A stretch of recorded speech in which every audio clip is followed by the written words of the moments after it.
Hola amigos, Hannah from Speak Better Spanish here. Today I'm going to make a video that I think you'll find very helpful. If you have ever struggled with verbs and you want to ask a question or make small talk with someone, but you just can't remember what's that tense that you need to use or what's that conjugation, and you just start to think too much about it and then you just get stopped up and you can't even open your mouth.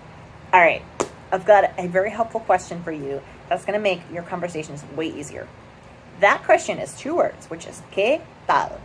¿Qué tal means how's it going? But we can use it in so many contexts. If you want to ask somebody how's their mother doing, ¿Qué tal tu mamá? If it's your friend. If it's someone that you want to treat with a little more respect, ¿Qué tal su mamá?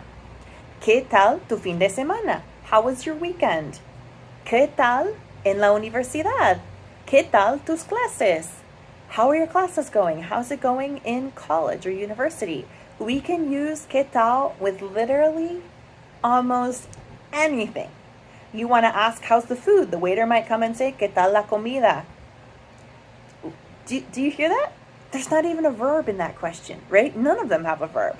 ¿Qué tal la comida? How's the food? I think that this might be a game changer for some of you. I hope it is. I would love to have you drop a comment below of how you could use ¿Qué tal? To make conversation and ask how something in particular is going. Thanks for watching, guys, and I'll see you in the next one.